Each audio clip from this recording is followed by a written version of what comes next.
Hello friends, welcome to day trader Telugu. Monday market కి ముందు మీరు కొంత ఇంపార్టెంట్ ఇన్ఫర్మేషన్ తెలుసుకుంటే మార్కెట్ లో ఇన్వెస్ట్మెంట్ చేస్తున్న వాళ్ళగా, ట్రేడింగ్ చేస్తున్న వాళ్ళగా మీకు కొంచెం ఎక్కువ వాల్యూ ఉంటుందని ఎలా అనిపించి నేను ఈ వీడియో చేస్తున్నాను. యూజువల్ గా నేను ఎప్పుడైనా వీడియో చేయలేకపోయినప్పుడు నేను అది నెక్స్ట్ మార్కెట్ డే రోజు కవర్ చేద్దాం అనుకుంటాను. ఇంకేదైనా ఇంపార్టెంట్ ఇన్ఫర్మేషన్ ఉంటేనే, వెరీ ఇంపార్టెంట్ ఇన్ఫర్మేషన్ ఉంటేనే ఇలా మీకు వీడియోస్ వస్తూ ఉంటాయి. అండ్ దాంతో పాటు నాకు కూడా నిన్న వీడియో పెట్టకపోవడం సమ్ లోపల ఉండిపోయింది, అరే మిస్ అయ్యాను అని. అది కూడా ఈ వాల్టి వీడియోతో ఫుల్ఫిల్ అవుతుంది. వెరీ ఇంపార్టెంట్ డేటా ఉండబోతుంది. సో రెగ్యులర్ మీరు మార్కెట్ అనాలిసిస్ చూసే వాళ్ళైతే మీకు తెలుస్తుంది ఎంత మనం డేటాను షేర్ చేస్తుంటామని. సో ఇవాళ వీడియోలో కూడా చాలా వాల్యుబుల్ డేటాని మనం ఫేస్ టు ఫేస్ డిస్కస్ చేసుకునే ప్రయత్నం చేద్దాం. So recent Thursday market closing ని చూస్తే సెన్సెక్స్ నియర్లీ 111 పాయింట్స్ దగ్గరగా ఫాల్ అయ్యి 77,580 దగ్గర క్లోజ్ అయితే, నిఫ్టీ 26 పాయింట్స్ డౌన్ అయ్యి 23,533 దగ్గర క్లోజ్ అయింది. వెరస్ బ్యాంక్ నిఫ్టీ 91 పాయింట్స్ గెయిన్ అయ్యి 50,179 దగ్గర క్లోజ్ అయింది. మార్కెట్ లో మనకి పెద్ద చేంజ్ ఏమనిపించదు, అంటే మార్కెట్స్ పెరిగాయడానికి లేదు, పడిపోయాయడానికి లేదు, బట్ అండర్లైన్ గా ఉంటున్న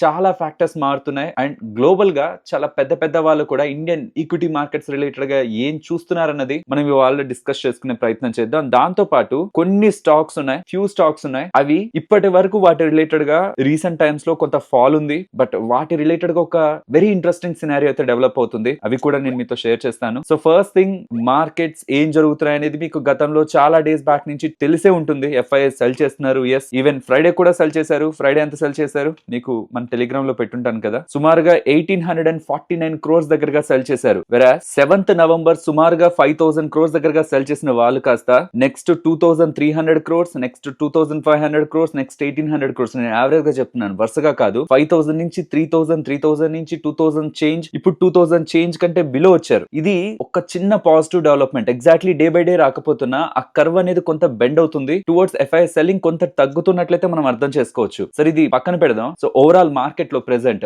జరిగిపోయింది మనకు అనవసరం. మార్కెట్ లో అంటే ఆల్రెడీ అయిపోయింది, దాని గురించి మనం ఇదిగోండి ఇలా అలా అనుకోవడం వల్ల కూడా పెద్ద యూజ్ లేదు. బట్ ప్రెసెంట్ మార్కెట్ లో ఉంటున్న పాజిటివ్స్, నెగిటివ్స్ వాటన్నిటిని పక్కన పెట్టుకొని మనం చూస్తే ఇప్పుడు మనం ఏం చేయాలన్న దాని రిలేటెడ్ గా మనకు ఐడియా వస్తుంది. అండ్ మనం ఎఫ్ఐఎస్ ఇండియా నుంచి వెళ్ళిపోతున్నారు అనుకున్నాం కదా. ఇలా వెళ్ళిపోతున్న వాళ్ళలో పెద్ద పెద్ద ఇన్స్టిట్యూషనల్ ఫండ్స్ కూడా ఉన్నాయి. అందులో సిఎల్ఎస్ఏ వాళ్ళు కూడా ఎఫ్ఐఎస్ ని ఇన్ఫ్లుయెన్స్ చేయడానికి అండ్ ఫండ్స్ ని తీసుకువెళ్ళడానికి ప్రధానమైన రీజన్ గా ఇక్కడ నుంచి చాలా టైం బ్యాక్ ఇండియన్ మార్కెట్స్ నుంచి మేము చైనాకు వెళ్తున్నాం. బికాస్ చైనాలో పీబీఓసి అంటే ఇక్కడ ఆర్బీఐ లాగో అక్కడ పీబీఓసి అంటారు, పీపుల్ బ్యాంక్ ఆఫ్ చైనా. వాళ్ళలాగా వాళ్ళు తీసుకుంటున్న మెజర్స్, అక్కడ గవర్నమెంట్ తీసుకుంటున్న మెజర్స్, మాకు అక్కడ ఈక్విటీ మార్కెట్స్ బాగా పెరుగుతాయని, ఏదైతే ఇండియన్ మార్కెట్స్ నుంచి చైనా మార్కెట్ కి మేము షిఫ్ట్ అవుతున్నామని ఎఫ్ఐఎస్ గా వాళ్ళు చేసిన స్టేట్మెంట్ ఏదైతే ఉందో దాన్ని వెనక్కి తీసుకుంటున్నారని, టాక్టికల్ అలొకేషన్ ఇండియా నుంచి చైనాకు మేము తీసుకువెళ్లాలనుకుని ఏదైతే మేము డెసిషన్ తీసుకున్నామో దాన్ని రివర్స్ చేస్తున్నారని. బికాస్ చైనాలో వీళ్ళు అనుకుంటున్న గ్రోత్ స్టార్టింగ్ లో, అక్టోబర్ స్టార్టింగ్ లో వీళ్ళు అనుకున్న గ్రోత్ ప్రెసెంట్ పాసిబుల్ అయ్యేలా కనిపించలేదని. ఎందుకంటే ట్రంప్ గారు గెలిచిన తర్వాత వేస్తున్న ట్రేడ్ వార్స్ లో చైనాతోనే కదా మెయిన్ ఇష్యూ అంతా, ట్రంప్ కి యుఎస్ కి. కానీ వాళ్ళ మీద ఎక్కువ ట్యాక్స్లు వేస్తే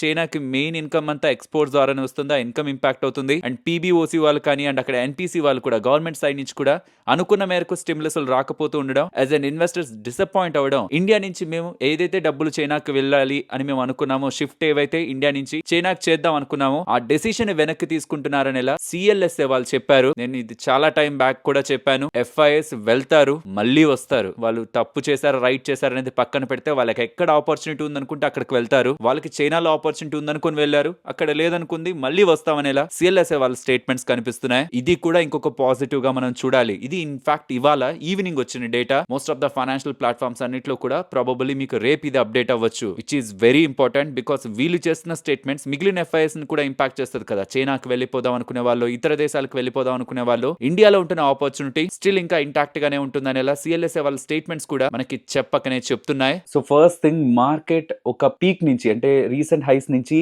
ఇంత పడినప్పుడు, ఇంత అంటే ఎంత, ఇప్పుడు నిఫ్టీ నియర్లీ 11% దగ్గరగా పడింది. యూజువల్ గా నిఫ్టీ 10% పడ్డ ప్రతిసారి, నేను గతంలో 2005, 2008 కాదు, 2022 అండ్ 2023, మార్చ్ 2023 ఒకసారి మీ డైలీ చార్ట్స్ ఓపెన్ చేయండి. మార్చ్ 2023 అండ్ సెప్టెంబర్ 2022 ఆ పాయింట్స్ లోనే నిఫ్టీ మనకి ఇంతలా కరెక్ట్ అయిందన్నమాట. ఇప్పుడు మనం ఎంతైతే కరెక్షన్ చూస్తున్నామో అంతలా కరెక్ట్ అయింది ఆ పాయింట్ లోనే. అలా కరెక్ట్ అయిన లాస్ట్ 2 ఇన్సిడెంట్స్ లో కూడా మార్కెట్ అక్కడి నుంచి పెరిగింది. అంటే ఇంకా అక్కడి నుంచి కూడా ఎక్కువ పడిపోవడం కాకుండా, without any reasons, global slow down are various other things, చిన్న చిన్న రీజన్స్ ఎప్పుడైనా మార్కెట్ ఫాల్ అయినప్పుడు యూజువల్ గా మార్కెట్ ఆ 10% అరౌండ్ నుంచి మార్కెట్ రికవర్ అవుతూ ఉంటుంది. పాజిటివ్స్, నెగిటివ్స్ లో ఇది ఫస్ట్ పాజిటివ్. పాజిటివ్స్ అన్ని చెప్తూ వస్తాను, నెగిటివ్స్ అన్ని చెప్తూ వస్తాను. తర్వాత మార్కెట్ ఎలా అర్థం చేసుకోవాలని దాని గురించి మాట్లాడుకుందాం. ఇది ఫస్ట్ పాజిటివ్. ఏంటది? మార్కెట్ ఆల్రెడీ సిగ్నిఫికెంట్ గా ఒక 10% దగ్గరగా గా పడింది. గతంలో అలా 10% పడ్డ సార్లు ప్రతిసారి కూడా మార్కెట్ రికవర్ అయింది. రెండవది రీసెంట్ డేస్ లో నేను మీకు చెప్పాను 23,700 అరౌండ్ బ్రేక్ అయితే నెక్స్ట్ మనకున్నది 23,500. మీకు మార్కెట్ క్రాష్ ఈ వీడియోలో ఎక్స్ప్లెయిన్ చేస్తూ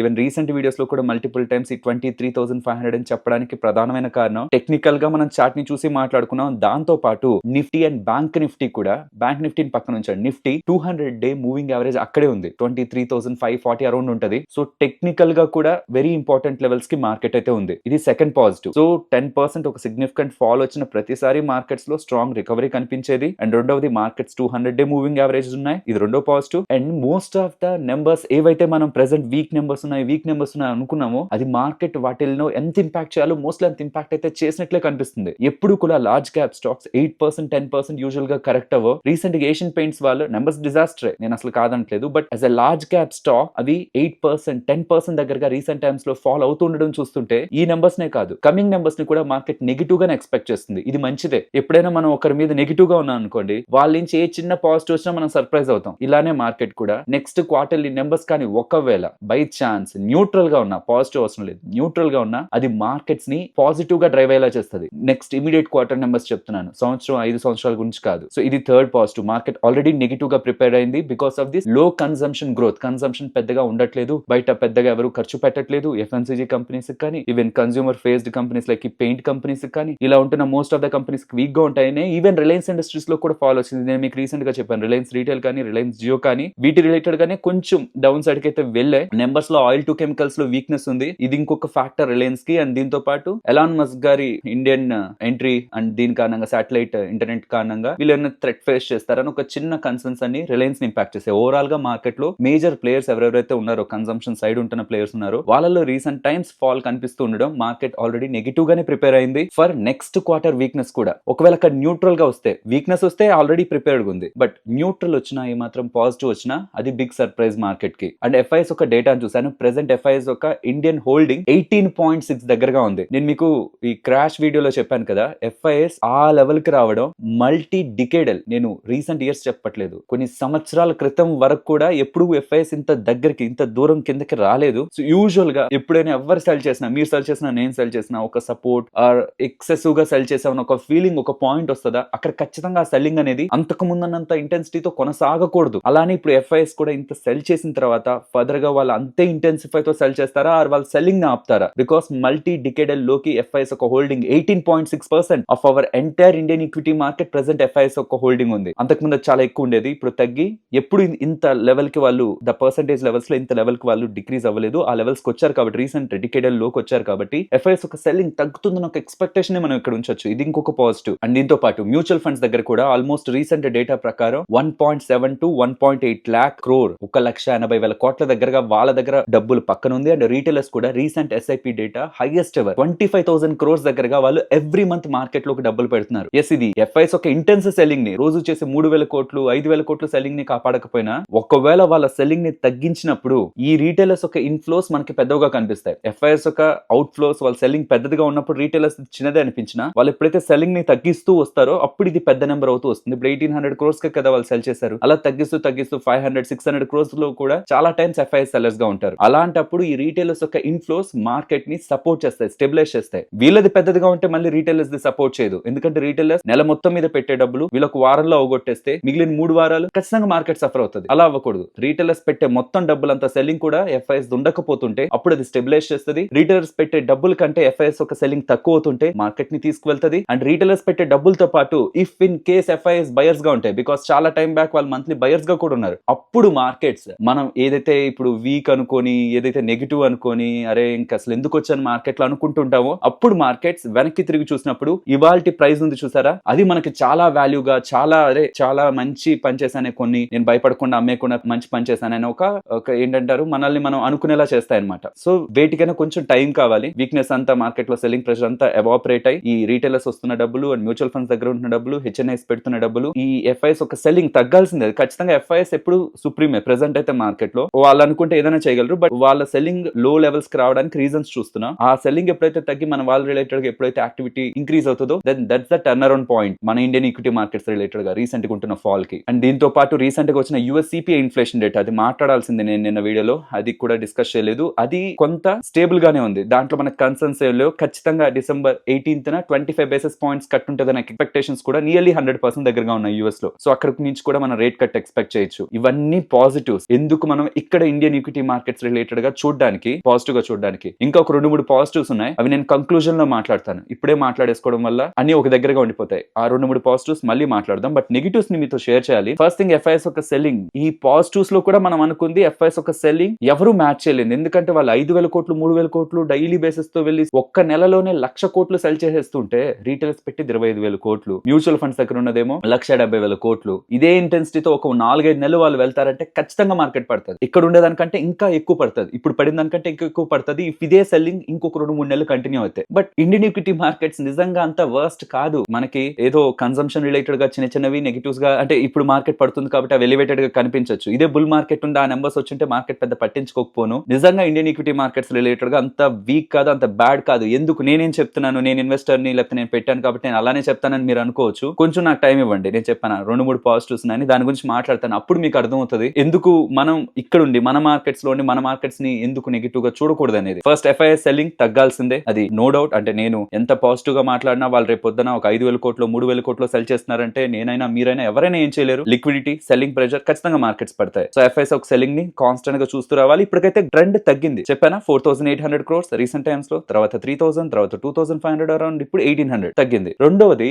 రీసెంట్ టైమ్స్ లో చెప్తూనే ఉన్నాను, డాలర్ ఇండెక్స్ 106 అబోవ్ ఉంది. డాలర్ ఇండెక్స్ ఎక్కువ ఉండడం మనకి మంచిది కాదు, కమోడిటీస్ కి మంచిది కాదు, గోల్డ్ కి మంచిది కాదు, సిల్వర్ కి మంచిది కాదు. డాలర్ ఇండెక్స్ పెరగడం, డాలర్ స్ట్రెంత్ అయిపోవడం ఇతర కరెన్సీస్ తో ఇండియన్ రూపీ వీక్ అవుతుంది, మన మార్కెట్స్ కి మంచిది కాదు. అండ్ బాండ్ ఈల్డ్స్ 4.46 దగ్గరగా ఉన్నాయి. సుమారుగా 2024 లో అది హైయెస్ట్ అనుకుంటున్నా, ఆర్ 2023 లో కూడా ఇది వన్ ఆఫ్ ద హైయెస్ట్ ఉంటుంది. అంటే చాలా తక్కువగా వెళ్ళి అక్కడ స్ట్రక్ అయి ఉంటుంది కదా బాండ్ ఈల్డ్స్, అక్కడ ఉందన్నమాట. యూజువల్ గా వడ్డీ రేట్లు కట్ చేసినప్పుడు, యూఎస్ ఫెడ్ వాళ్ళు వడ్డీ రేట్లు కట్ చేసినప్పుడు బాండ్ ఈల్డ్స్ కూడా తగ్గాలి, బాండ్ ఈల్డ్స్ ఫాలో అవ్వాలి. కానీ ట్రంప్ గారు గెలిచాక ఎవరెవరి మీద ఎంతెంత ట్యాక్స్లు వేస్తారో, ఏమేం జరుగుతుందని ఒక భయాందోళనలతో అక్కడ బాండ్ ఈల్డ్స్ పడలేదు, బాండ్ ఈల్డ్స్ పెరిగిపోయాయి. ట్రంప్ గారి టారిఫ్ అన్సర్టనిటీ ఎలా ఉంటుందని ఒక ఫియర్స్ తో అది వన్స్ సెటిల్ అయ్యి బాండ్ ఈల్డ్స్ కూల్ ఆఫ్ అవుతున్నా. గుర్తుంచుకోండి, ఎఫ్ఐఎస్ ఒక సెల్లింగ్ తగ్గడం ఎంత ఇంపార్టెంటో, ప్రెసెంట్ బాండ్ ఈల్డ్స్ కట్ అవ్వడం పీక్ నుంచి కట్ అయ్యి 4.46 దగ్గర ఉందా, మీరు ఎప్పుడైతే 4.3 సంథింగ్ దగ్గర దాన్ని చూస్తుంటారో అప్పటికే మన ఇండియన్ ఈక్విటీ మార్కెట్స్ పెరుగుంటాయి. బికాస్ ఆ టర్న్ ఎప్పుడు వస్తుందో గుర్తుంచుకోండి. పెద్ద పెద్ద వాళ్ళందరూ కూడా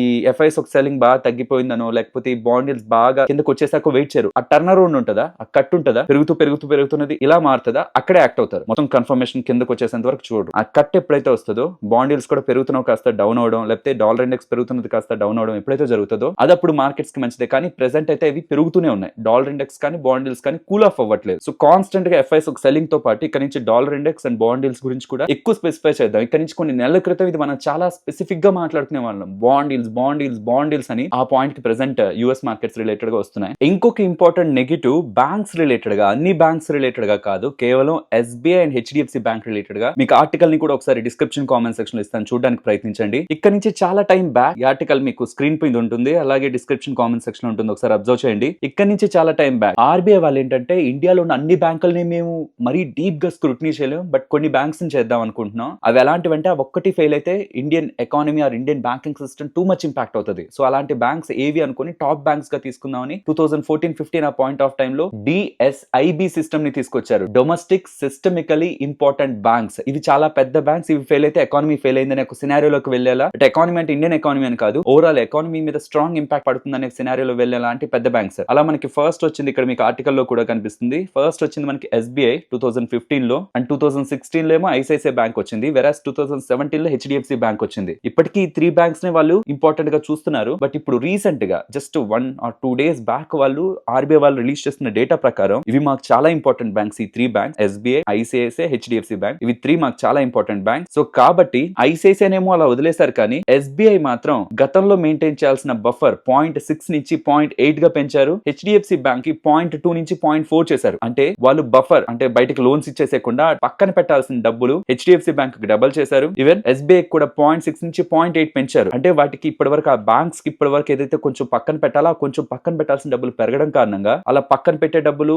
ఆర్బీఐ వాళ్ళు ఇలా చెప్పకపోతే బయట వాళ్ళకి లోన్స్ ఇచ్చే వాళ్ళే కదా, లోన్స్ ద్వారా వడ్డీ వచ్చేది, వడ్డీ ద్వారా ప్రాఫిట్స్ వచ్చేవి, మార్జిన్స్ బాగుండేవి, నెట్ ఇంట్రెస్ట్ మార్జిన్స్ బాగుండేవి. కానీ ఇప్పుడు ఇంకా పక్కన పెట్టాలంటూ ఉండడం ఈ పర్టికులర్ 2 బ్యాంక్స్ కి, ఎస్బీఐ కి, హెచ్డిఎఫ్సి బ్యాంక్ కి ఫర్దర్ ఇంకొక నెగిటివ్ లా చూడాలి. ఇది ఓవరాల్ మార్కెట్ కి నెగిటివ్ అనే పాయింట్స్ ఎందుకు మాట్లాడుతున్నా అంటే మనకు తెలిసి హెచ్డిఎఫ్సి బ్యాంక్ ఎంతలా మార్కెట్ ని టైం టు టైం ఇంపాక్ట్ చేస్తుంటుందని. కాబట్టి హెచ్డిఎఫ్సి బ్యాంక్ రిలేటెడ్ గా ఇంపార్టెంట్ పాయింట్ ని కూడా చూడాలి. సో ఐ హోప్ మీకు క్లియర్ గా అర్థమైందని. ఎఫ్ఐఎస్ ఒక సెల్లింగ్ ఇంటెన్సిఫైడ్ గా ఉంది and bond deals dollar index ఎక్కువగా అవి పెరుగుతున్నాయి. అవి ఇండియన్ ఈక్విటీ మార్కెట్ మంచిది కాదు. ఇంకా బాండ్ డీల్స్ పెరుగుతున్నా, డాలర్ ఇండెక్స్ పెరుగుతున్నా, ఎఫ్ఐఎస్ ఒక సెల్లింగ్ పెరుగుతున్నా ఖచ్చితంగా మార్కెట్స్ పడతాయి. నేనెంత పాజిటివ్ ఉన్నాను, మీరెంత పాజిటివ్ ఉన్నారో పాయింట్ కాదు, ఖచ్చితంగా మార్కెట్స్ పడతాయి. బట్ ఇలా జరిగిన ప్రతిసారి ఇది ఒక టెంపరరీ ఈవెంటే, సిస్టమిక్ గా మన ఇండియన్ ప్రాబ్లం కాదు, మన ఇండియాలో ఉన్న ఎకానమీ ప్రాబ్లం కాదు. మన ఇండియన్ ఎకానమీ బానే ఉంది. కన్స్యూమర్ రిలేటెడ్ ఉంటున్న కొన్ని కంపెనీస్ కి మారింది. నేను నిన్న వీడియో రికార్డింగ్ లో అడిగాను, కానీ డైరెక్ట్ గా మిమ్మల్ని అడగాలనుకుంటున్నాను. నిజంగా హార్ట్ఫుల్ గా చూస్తున్న ప్రతి ఒక్కరు కామెంట్ చేయండి. నిజంగా ఎఫ్ఎంసీజీ కంపెనీస్ అమ్ముతున్న టీ పొడి, కాఫీ పొడి దగ్గర నుంచి, బిస్కెట్స్ దగ్గర నుంచి, చాక్లెట్స్ దగ్గర నుంచి, కేక్స్ దగ్గర నుంచి ప్రతి ఒక్క ఐటమ్ మీరు మీ ముందు జనరేషన్స్ వాళ్ళు కూడా వాడేవాళ్ళు, అవునా కదా? నాకు ఈసారి నెంబర్స్ లో అది క్లియర్ గా కనిపిస్తుండేసరికి నాకు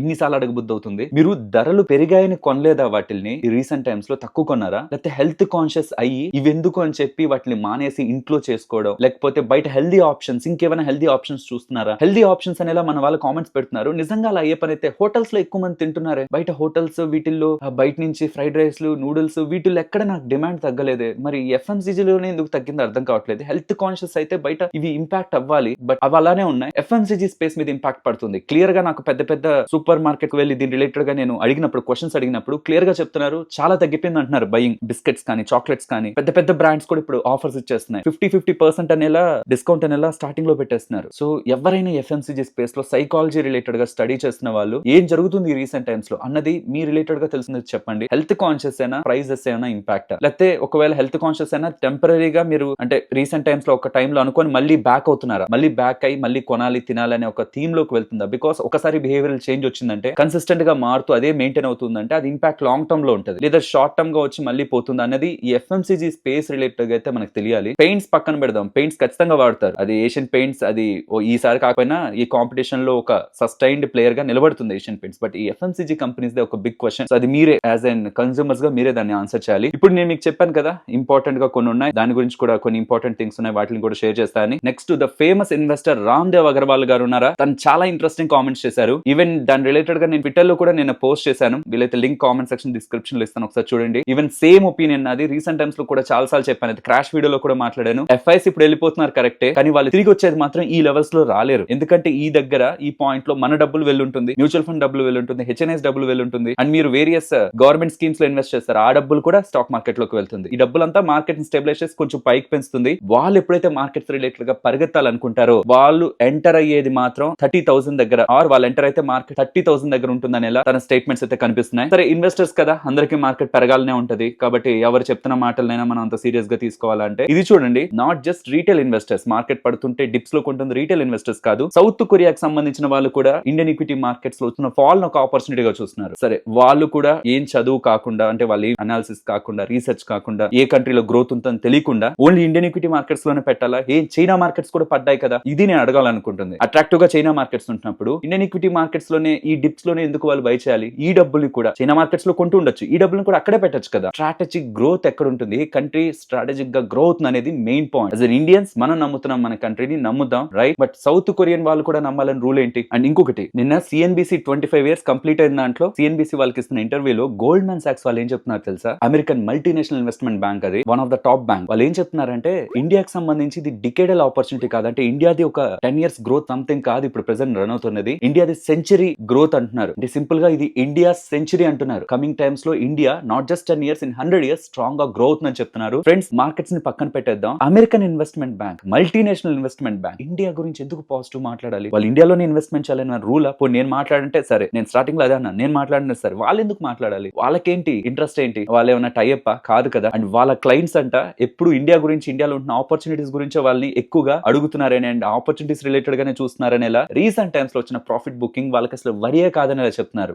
గ్రోత్ ఐడియా ఉందనుకోండి, నెక్స్ట్ ఏం జరుగుతుందని ఐడియా ఉందనుకోండి, ఇవాళ వచ్చిన ఫాల్ మిమ్మల్ని భయపెట్టదు. ఎగ్జాంపుల్, ఒక ల్యాండ్ ఉంది, నేనున్నాను, మీరున్నారు, ఆ ల్యాండ్ పక్కనే ఒక పెద్ద కంపెనీ వస్తుందని మీకు క్లారిటీ ఉంది, నాకు క్లారిటీ లేదు. ప్రెసెంట్ ఏదో చిన్న రీజన్స్ ఆ ల్యాండ్ ప్రైస్ పడుతుంది అనుకోండి, నేను టెన్షన్ పడతాను, ఎందుకంటే నెక్స్ట్ ఏం జరుగుతుందో తెలియదు. ఇప్పుడు నేను 5 లక్షలు పెట్టుకున్న ల్యాండ్ 4 లక్షలు 3 లక్షలు వచ్చేస్తుంటే నేను భయపడిపోతాను. ఇంకా 2 లక్షలు ఎప్పుడు వస్తుంది, 1 లక్ష ఎప్పుడు వస్తుంది, నాకు వద్దు, నాకు ఈ తలనొప్పి, నేను అనవసరంగా వచ్చాను, నాకు రియల్ ఎస్టేట్ తెలియదు, నేను అనవసరంగా వచ్చాను, నమ్మేస్తాను. బట్ మీరు రాని ఎంత వస్తుంది, 3 వస్తుందా 2 వస్తుందా, ఎంత వచ్చినా డబ్బులుంటే కొంటా, లేకపోతే వదిలేస్తా. ఎందుకంటే నెక్స్ట్ ఏం జరుగుతుంది, వాట్ నెక్స్ట్ ఇన్ ఫ్యూచర్, ఇప్పుడు ఏం జరుగుతుందో చిన్న పిల్లవాడిని అడిగినా చెప్తాడు. నిఫ్టీ చార్ట్ చూపించేసి ఇప్పుడు ఏమైంది నిఫ్టీ లాస్ట్ 5 days లో 1 month లో అంటే ఎవరైనా చెప్తారు. బట్ వాట్ నెక్స్ట్ నేను చెప్పలేను, మీరు చెప్పలేరు. ఎవరు చెప్పగలుగుతారు? ఆ కంట్రీ గ్రో అవుతుందా లేదా అని ఒక కాన్ఫిడెన్స్ ఉంటున్న వాళ్ళు. కంట్రీలో ఉంటున్న గ్రోత్ ప్రజల చేతుల్లో ఉంటుంది. ప్రజలు గ్రో అవుతున్నారు, ప్రజలు ఎక్కువగా సంపాదిస్తారు, ప్రజలు ఖచ్చితంగా ఎక్కువ స్పెండ్ చేస్తారు, ప్రజలు ఎకానమీని బూస్ట్ చేస్తారని ఒక కాన్ఫిడెన్స్ గ్రోయింగ్ ఎకానమీస్ లోనే, డెవలపింగ్ ఎకానమీస్ లోనే ఉంటుంది. ఆల్రెడీ సాచురేట్ అయిపోయిన అమెరికాలోను, జపాన్ లోను, మిగిలిన కంట్రీస్ లోను ఆల్రెడీ సాచురేట్ అయిపోయిన వాటిలో ఉండదు. సో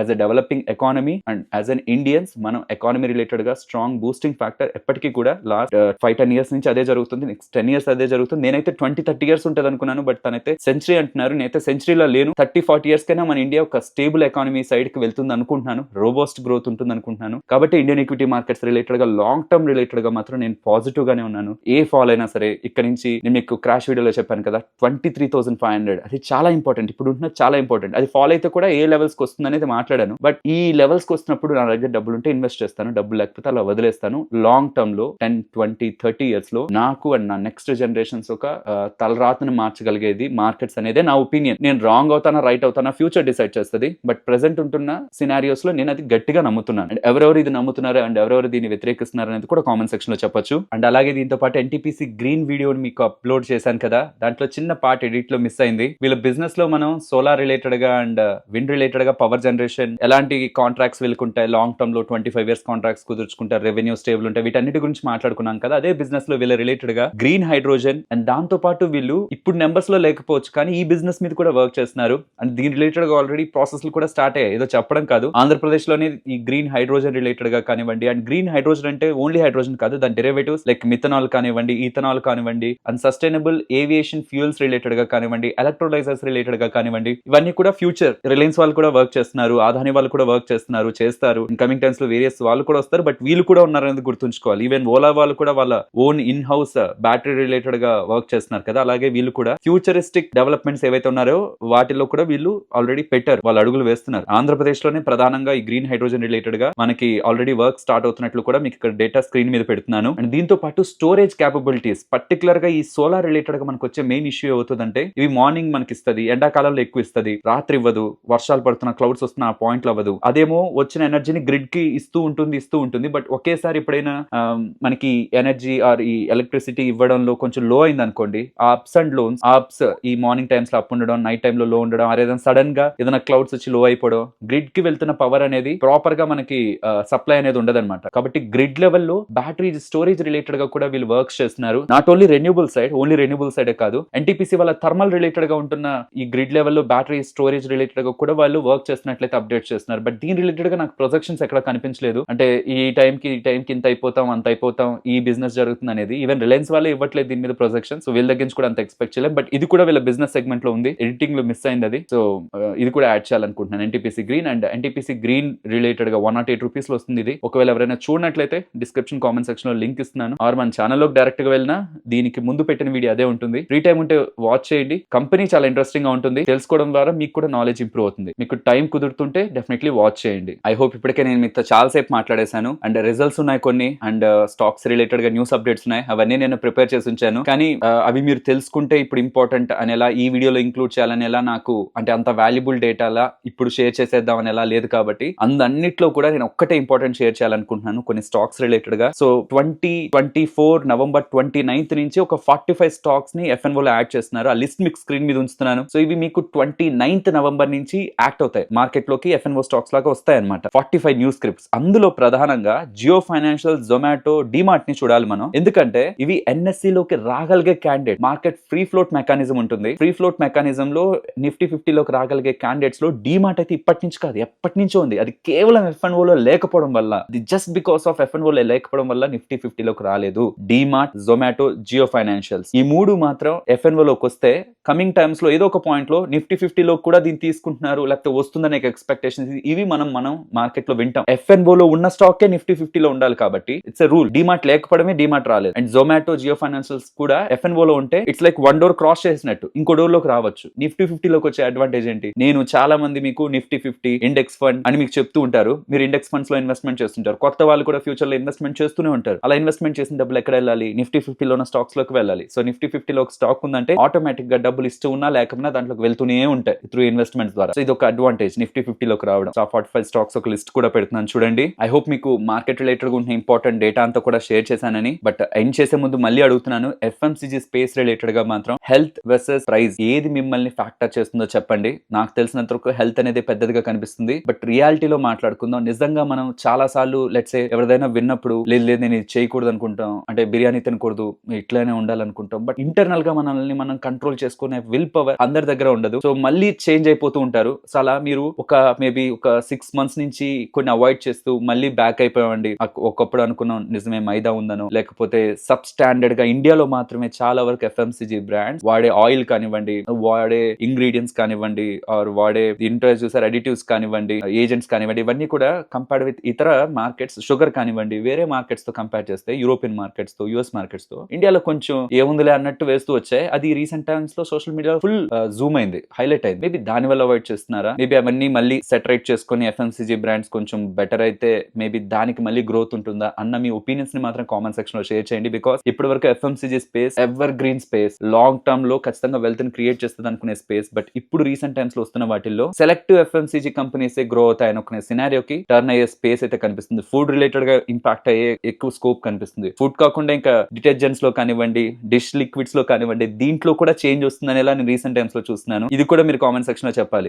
కెమికల్స్ లేని డిటర్జెంట్స్ ని, అంటే కెమికల్స్ ప్రతి దాంట్లో కెమికల్స్ ఉంటాయి, హార్మ్ఫుల్ లేనివి, అండ్ వేప సంథింగ్ అని ఆ type of dish washing related గా కూడా దీంట్లో కూడా ఇంకా ఇంకా ఇంకా ఆప్షన్స్ ముందుకు వెళ్తూ ట్రెడిషనల్ గా ఉంటున్న ప్లేయర్స్ దగ్గర నుంచి మార్కెట్ ఏదైనా చిన్న చిన్న ప్లేయర్స్ కి, కొత్తగా ఇన్నోవేట్ చేస్తున్న ప్లేయర్స్ కి షిఫ్ట్ అవుతుంది ఎఫ్ఎంసీజీ స్పేస్ లో. అంటే కంప్లీట్ మార్కెట్ ఎవరు కోల్పోరు, ఆ గ్రోత్ అనేది మిస్ అవుతుంది ఎఫ్ఎంసీజీ స్పేస్ లో. నాకు క్వశ్చన్స్ వస్తున్నాయి. సో దీని రిలేటెడ్ గా మీ ఒపీనియన్స్ కూడా నాకు కావాలి, ఎందుకంటే ఇది ఒక్కరు అనుకొని చేసేది కాదు, లాంగ్ టర్మ్ లో కనిపించే సినారియో కన్స్యూమర్ సైడ్ నుంచి వస్తుంది. కాబట్టి మీ కామెంట్స్ ని కామెంట్ సెక్షన్ లో షేర్ చేయండి. అండ్ ఈ వీడియో మీకు ఎలా అనిపించిందో కామెంట్ సెక్షన్ లో చెప్పండి. అండ్ ఈ వీడియోలో మీరు ఇష్యూస్ ఏమైనా ఫేస్ చేశారా అది నాకు కామెంట్ సెక్షన్ లో చెప్పండి. So next time maybe lighting ఇవన్నీ నేను ఇంకేదైనా బెటర్ గా చూసుకొని చెప్పొచ్చు. ఇంకా మీకు ఫ్రేమ్ లో కరెక్ట్ గా సరిపోయిండను, కట్ అయి ఉంటుంది. మీకు ఏమైనా అది ఇబ్బందిగా, కొంచెం ఏదైనా డిస్టర్బెన్స్ గా, ఏదైనా ప్రాబ్లమ్స్, మీకు ఏ ప్రాబ్లమ్స్ ఉంటున్నా అది నాకు కామెంట్ సెక్షన్ లో చెప్పారంటే దాన్ని బట్టి నేను నెక్స్ట్ ఎప్పుడైనా ఇలాంటి వీడియోస్ ఎట్లయినా ఉంటున్నప్పుడు నేను కొంచెం బెటర్ గా ప్లాన్ చేస్తాను. మరొక ఇంట్రెస్టింగ్ వీడియోతో నేను మళ్ళీ మీ ముందుకు వస్తాను. అంతవరకు టేక్ కేర్, జై హింద్.